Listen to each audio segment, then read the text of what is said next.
¿Cómo les va? Buenas noches, gracias por seguir con nosotros. Comienza aquí la entrevista en Canal 5 y es un gusto para este canal recibir a un hombre de la Universidad de la República, un hombre que analiza la política.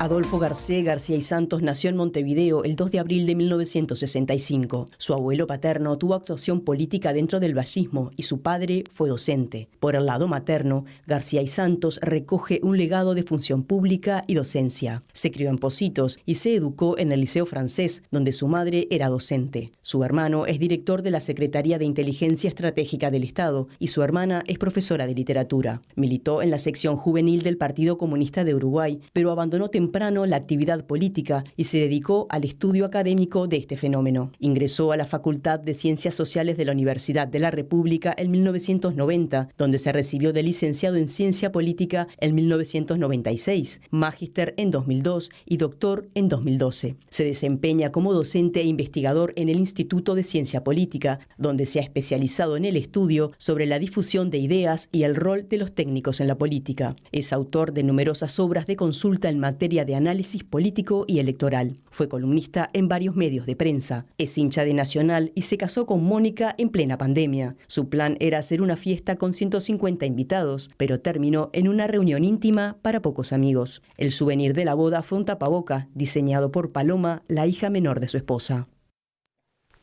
Qué buen detalle ese. ¿Cómo anda? Bienvenido. Sí, bueno, muchas gracias. Averiguaron todo. Todo. Sí, gracias por la invitación, Leo. Es un gusto para nosotros tenerlo por aquí. Además estamos en una situación de campaña política, campaña electoral, porque se viene esto del referéndum. ¿Tú estás viendo el referéndum como un sí o no del gobierno? ¿Es a favor o en contra del gobierno cuando uno pasa a la línea final? Mirá, ojalá no fuera así, ¿no? Pero tiende a ser así. En general es lo que pasa, ¿no?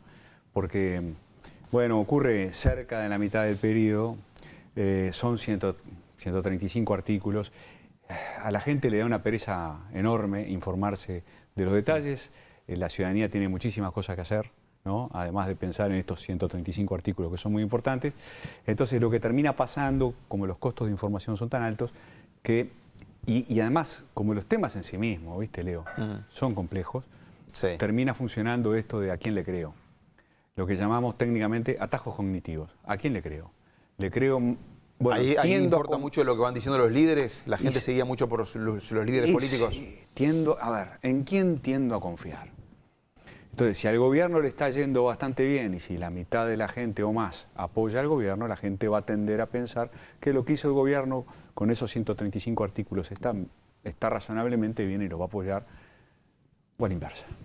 Claro. Entonces, tiende a funcionar de esa manera un referéndum de estas características. Pero ojalá no fuera así, sí. Porque lo que está en el fondo lo que está en juego no es si al gobierno le va bien o al gobierno le va mal.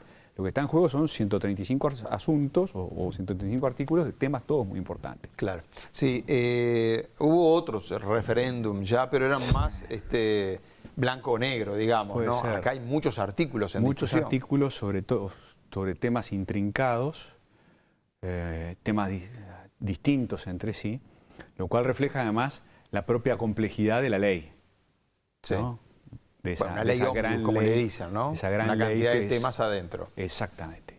Y ahora, de todas formas, va a haber temas de discusión más caliente, la seguridad. El gobierno va mucho por el lado de la seguridad porque presenta algunos números y porque de le va mejoría. bien, porque le va bien, sí, claro, con natural. los combustibles hay otra perspectiva, o sea, ahí el Frente Amplio seguramente va a meter, ¿no? Pero fíjate vos, ¿no? El estado de la opinión pública, yo hace tiempo que no hago encuestas, pero escucho a mis amigos que hacen encuestas, ¿no?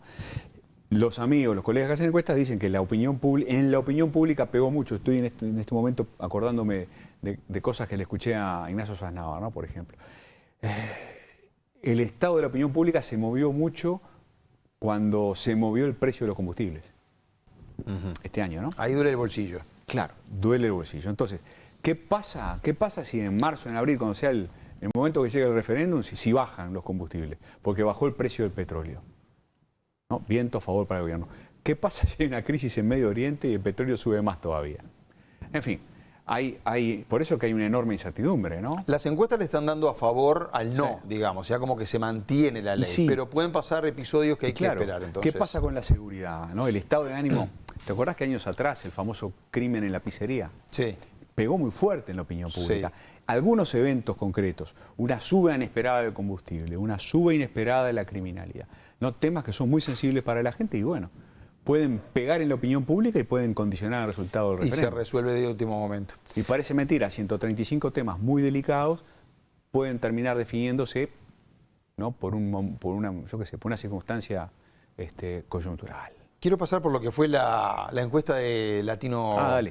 Latino Barómetro. ¿Cómo no? Tenemos algunas placas allí para presentarles, porque muestra un poco el estado de la opinión pública de toda la región de Latinoamérica, pero en particular también de Uruguay. Y nos detenemos en esta, donde allí se están marcando dos cosas. Una, que el apoyo a la democracia en Uruguay es del 74%. Es un apoyo mayoritario y claro.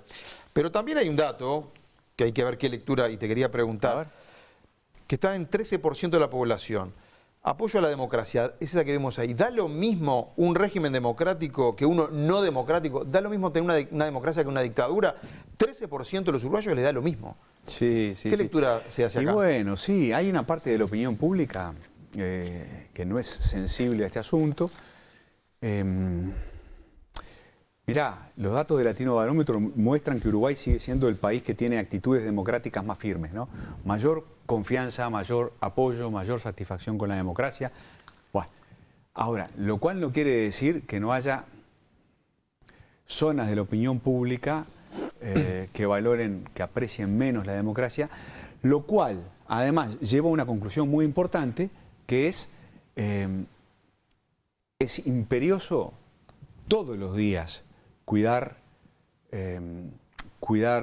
los valores democráticos, es imperioso todos los días, hasta en las cosas más mínimas, explicar por qué es importante la libertad, por qué es importante la democracia. Es imperioso recordar el pasado, ¿no? Los que nos criamos en dictadura, contarle a los más jóvenes lo que es vivir sin libertad, porque la democracia es... La mayoría parece que lo tiene claro, es Sí, igual, ¿no? pero la democracia precisa reinventarse todo el tiempo, renovarse todo el tiempo, relegitimarse todo el tiempo. Ahora se recordaba a mi padre, ¿no? Sí. Bueno, yo recuerdo mucho conversaciones con mi padre de niño, donde mi padre diciéndonos a nosotros, a los tres hijos, mi generación, papá nació en el 32, mi generación nunca soñó que podía haber un golpe de Estado en Uruguay. O sea, la generación de mi padre es la generación del Uruguay Suiza de América, Sí. el Uruguay campeón del mundo, el Sí, Uruguay sí. Atenas del Plata, el Uruguay que la rompía en todo, ¿viste? En la década del 50, los mejores de la clase y nos creíamos los mejores del mundo. En el 73, golpe de Estado, desaparecidos, torturas, etcétera, etcétera, etcétera. Es decir, ¿qué nos pasó? Dejamos de cuidar la democracia, perdimos el norte. Por eso tenemos que seguir todo el tiempo hablando de esto y estar alertas a todos los números de Latino Barómetro, de la POP y a las actitudes que vemos todos los días que no contribuyen a fortalecer la democracia. Quiero mostrar otros números de esta encuesta de Latino Barómetro, pero para pasar simplemente, ¿cuán justa es el acceso a? Y ahí está la pregunta. A la educación los uruguayos dicen 29%. Ahí está abajo. A la justicia, el acceso a la justicia, ¿qué tan justo es? Bueno, para los uruguayos 52%. Y en salud, 28%. Así se está viendo entonces. Sí, ahí está. Como siempre, si ves ahí Uruguay siempre está mejor que los demás, o casi siempre está mejor que los demás. Lo cual no quiere decir que todos los uruguayos piensen que el acceso Sí, que no hay a bienes... carencias todavía. Claro. García, vamos a analizar un poquito del Dale. gobierno de coalición. ¿Cómo no? Esta estructura que se formó. ¿Cómo la ves funcionando ahora? Bueno, funciona bien, la coalición funciona. Durante el 2019 se discutió mucho, ¿no? Durante el balotaje se discutió mucho qué podía pasar con una coalición. Durante los primeros meses del 2020, aquello de que esta es una coalición que se puede romper. Se decía algo parecido en el 2005, cuando recién acababa de ganar el Frente Amplio. Se decía, no, la alianza entre Vázquez y Astori es una alianza efímera. Esto no dura. Duró 15 años, ¿no? Sí, fue un éxito además. Y se escuchó mucho tiempo, no, eso es efímero, se van a pelear entre ellos. No, el Frente Amplio mantuvo su unidad. Conflictos, desde luego, son inherentes a la vida política y a los grandes partidos nuestros, ¿no? Que son enormes. Entonces, con la coalición que ahora está en el gobierno, pasó lo mismo. No, va a durar 3 días, no, va a durar 6 meses, no va a durar un año. La coalición está firme. Bueno, eso lo dice la oposición, en realidad, porque quiere un poco desprestigiar también. Está bien, pero yo digo que hay gente, más allá de los cálculos, ¿no? Y de lo que se dice por conveniencia. Hay gente que lo pensaba muy genuinamente. No, esto no puede durar. Sí, está durando. Y si vamos a partido por partido, una mirada rápida, Partido Colorado tuvo 3 ministros, entre ellos el canciller de la República, y los cambiaron. ¿Eso va a afectar la imagen de los colorados, de la coalición? Y no le hizo bien para nada a los colorados, pero el Partido Colorado es un partido de raíces enormes, ¿no? Perdió muchas ramas en el 2004, ¿no? Votó muy mal. Se murieron líderes muy importantes, ¿no? Pienso en Jorge Valle, pienso en Alejandro Echugarri. Ahora, después siguió votando más o menos, ahora los cambios ministeriales que vos comentás, pero es un partido de raíces muy profundas, ¿no? Y además, ¿sabés lo que pasa, Leo? Hay que tener en cuenta para pensar en el futuro que si a la coalición le va bien, la coalición tiene chance de ser reelecta, pero forma parte de la manera de pensar de los uruguayos, ¿no? Que reelijan lo habitual, es si a un proyecto político le va bien, reeligen el mismo proyecto político, pero nunca de la misma manera. Nunca es exactamente el mismo proyecto político.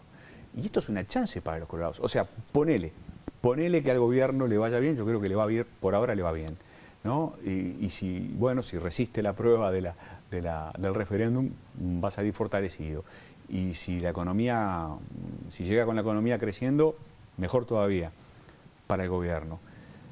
Ahora, cuando llegue el momento de votar, si al gobierno le fue bien en todas estas cosas que te menciono, la gente, el elector de la coalición, ¿va a volver a elegir el mismo gobierno? ¿Exactamente el mismo? Lo que muestra la historia política de este país es que no, es el mismo pero es distinto. ¿Dónde va a venir el cambio? ¿El Partido Nacional, van a volver a votar al Partido Nacional los votantes de la coalición?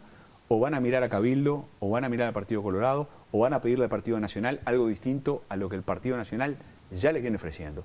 Es una enorme pregunta para los próximos años. El Partido Colorado tiene problemas, el Partido Colorado tiene oportunidades. Y una de las oportunidades que tiene es esta, es ser visualizado como el eventual líder de una nueva coalición. Lo mismo pero distinto. Claro, igual sacó 13%. Y los blancos sacaron 29%, o sea, hay un salto grande ahí. Sin duda. Pero los candidatos pesan también. Claro.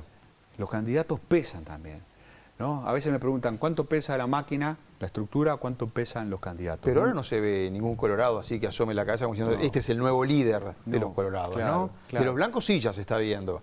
En Cabildo Abierto también. En los blancos hay una natural pugna por la sucesión de un líder muy popular como el presidente de la República, ¿no? Entonces, bueno, los nombres cantados, ¿no? Hay varios. Hay algún ministro, el secretario de la Presidencia. Álvaro Delgado. Exactamente, Álvaro Delgado. Hay que ver qué pasa con el ministro de Defensa, con Javier García. Hay que ver qué pasa con la vicepresidenta de la República, Beatriz Argimón. Hay que ver qué pasa con algunos intendentes. Nombro algunos de los nombres que nombran los propios blancos, que mencionan los propios blancos. Bueno, pero tienen opciones entonces. Tienen opciones. El asunto, estamos hablando de los colorados. En el Partido Colorado, y yo creo que es inminente el regreso de Bordaberry. ¿Ah, sí? Y yo creo que sí. ¿Ah, sí? ¿Vuelve? Y yo no sé. Cada vez que se le pregunta dice que no, pero... Yo creo que sí, que va a volver. Creo, supongo yo. Y bueno, y Ciudadanos va a tener su oferta. Todos los índices parecen apuntar al ministro Adrián Peña. Sí, sí. Puede ser. Hay otra gente que dice no, Robert Silva. Puede ser.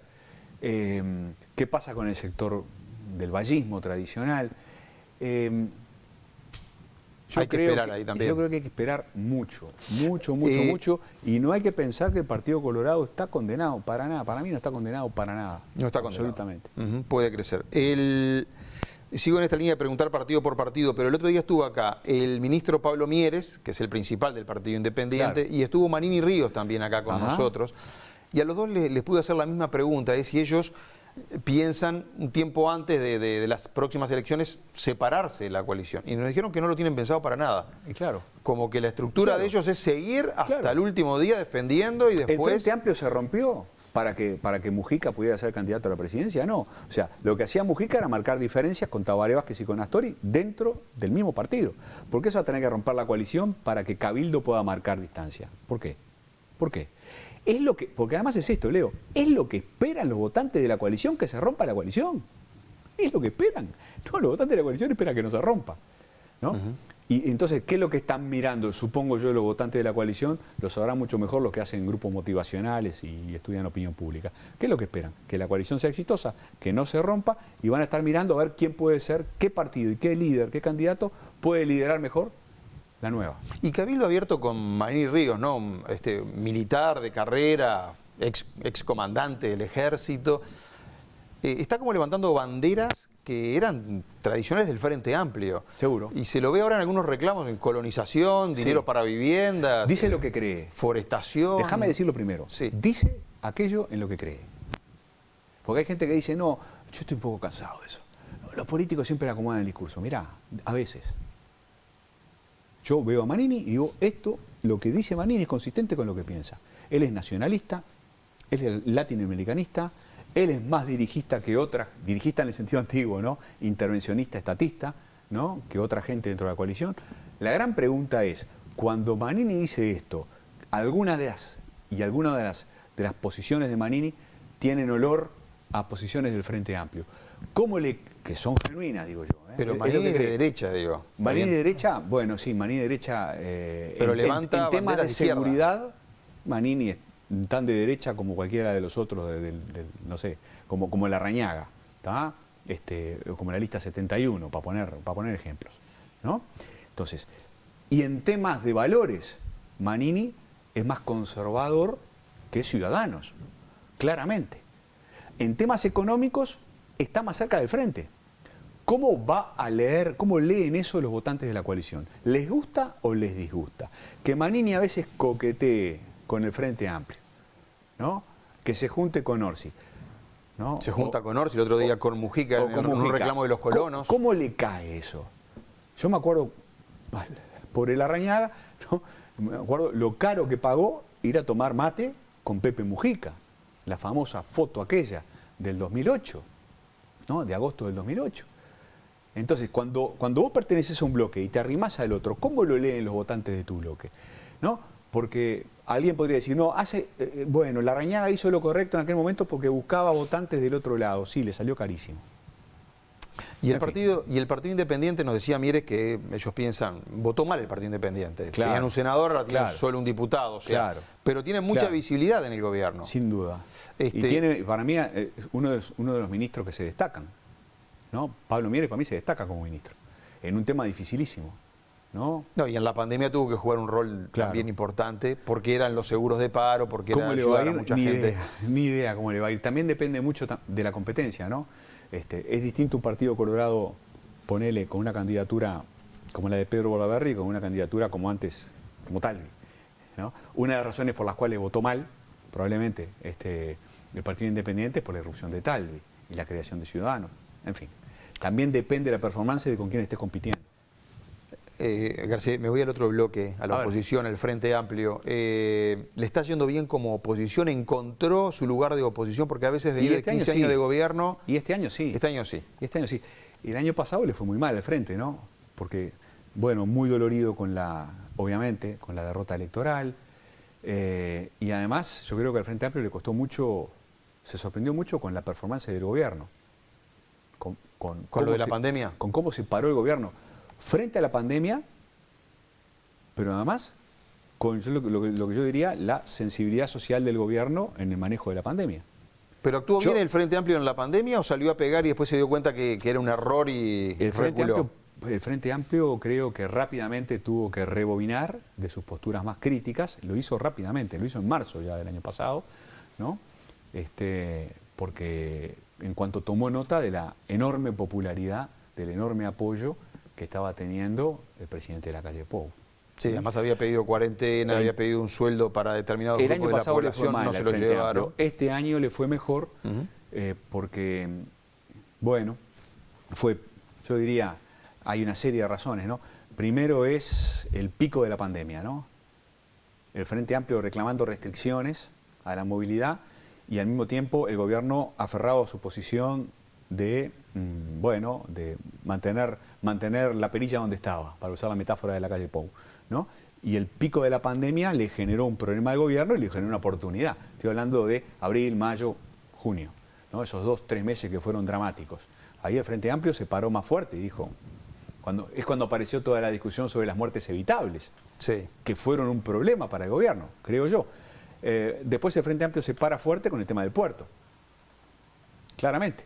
Sí, no, el tema interpeló del puerto, al ministro incluso. Interpela al ministro y coloca al gobierno ante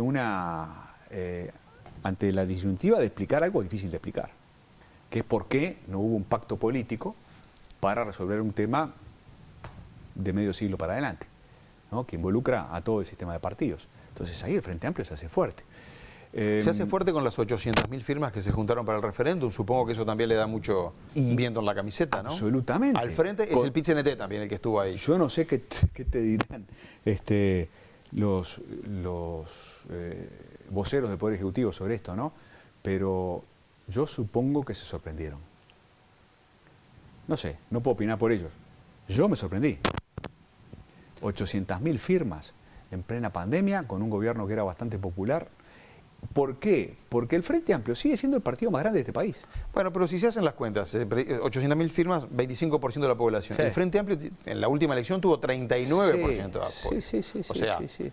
con que firmara el núcleo duro del Frente ya estaban las firmas. Sí. Y tienen experiencia con el PIT-CNT. Además, no quiero olvidarme el PIT-CNT que fue el que lanzó esta campaña, ¿no? Sí. PIT-CNT y Frente Amplio y PIT-CNT, ahí nunca sabemos dónde empiezan las cosas y dónde terminan, ¿no? La relación es tan estrecha que uno nunca sabe dónde empezó. Si empezó en el PIT-CNT o en el Comité Central del Partido Comunista. La verdad que yo nunca termino de tenerlo claro. En todo caso, este año el Frente Amplio está más fuerte, mucho más fuerte para mí que el año pasado. Y con una expectativa de renovación de sus autoridades, de su presidencia, que lo estimula, ¿no? Y que le abre oportunidades importantes, y con la perspectiva de un referéndum en donde la pelea. No sé si la gana, pero la pelea. Claro, ¿y te sorprendió que Fernando Pereira, que era el jefe del PIT-CNT, ahora va a pelear para ser el presidente del Frente Amplio y tiene grandes chances de ganar incluso, ¿no? Por los respaldos políticos con los que llega. ¿Te sorprendió esa candidatura? Me parece una excelente idea. Una excelente idea. No me sorprendió tanto por esto que hablábamos, ¿no? Mi querido amigo Jaime Jafé, en un libro muy lindo que es su tesis de maestría, que se llama Al centro y adentro, que cuenta cómo el Frente Amplio se fue corriendo hacia el centro, no que lo cuenta, lo documenta y lo estudia en términos teóricos y empíricos. Bueno, él habla de la fraternidad entre el movimiento sindical y la izquierda en este país. Son hermanos. Entonces, bueno, que haya pasajes de un lado para el otro es la cosa más normal del mundo. A mí eso no me horroriza, que haya dirigentes sindicales que se pasan a ser actores político-partidarios, es la cosa más normal del mundo en la historia, claro, en la historia del Uruguay. A mí, en todo caso, lo que yo he discutido con dirigentes sindicales, con Marcelo Abdala, con gente inteligente como Marcelo Abdala, con Fernando Pereira también, son otras cosas. Es hasta qué punto el movimiento sindical sistemáticamente en este país lleva agua para el molino del Frente Amplio. Eso es lo que me parece que hemos naturalizado en este país y eso es lo que me parece que moralmente es cuestionable. Es cuestionable. Bueno, pero cuando se hace esta pregunta a los dirigentes del PIT-CNT, si esa conexión que hay PIT-CNT Frente Amplio, la respuesta de ellos también es Bueno, pero nadie critica cuando de la Asociación Rural sale un ministro y es el ministro de Ganadería. Por eso yo creo que no se puede criticar que Fernando Pereira sea presidente del Frente Amplio o mañana senador o presidente de la República. ¿Tá? No tiene nada de malo. En todo caso, lo cuestionable sería que la Asociación Rural o que las cámaras sistemáticamente hicieran paros, movilizaciones, no sé qué, discursos públicos, esto que el otro, ¿no? Llevando agua para el molino de los partidos tradicionales. Políticamente en realidad lo que hacen es lo que hace cualquier grupo de presión en cualquier parte del mundo, ¿no? Tratan de influir en las políticas públicas. Yo creo que ahí hay una zona de la política uruguaya que no está bien, que no funciona bien. Nos queda un minuto y quería consultar un par de opiniones. Desde el gobierno se dice claramente que el Frente Amplio, y sobre todo ahora en este último tiempo, lo que hace es poner palos en la rueda, permanentemente palos en la rueda. ¿Se ve así también para un analista político? Bueno, el Frente Amplio se opone todo el tiempo. El Frente Amplio en los tiempos, en esos 10 años que van desde 1995 al 2004, lo que hizo el Frente Amplio fue oponerse, y ahora lo que hace el Frente Amplio es oponerse. Es una estrategia electoral que no tiene nada de raro. Los partidos tradicionales, mientras el Frente Amplio gobernaba, los partidos tradicionales también se oponían. Y en el Parlamento a veces cooperaban, como el Frente Amplio, que hasta cooperó con la ley de urgente consideración muy intensamente en algunos artículos. Bueno, de hecho votó artículos que ahora los está poniendo a referéndum. A ver, tú me preguntabas como analista, yo digo, es la cosa más normal del mundo que el gobierno gobierne y que la oposición se oponga. Es normal.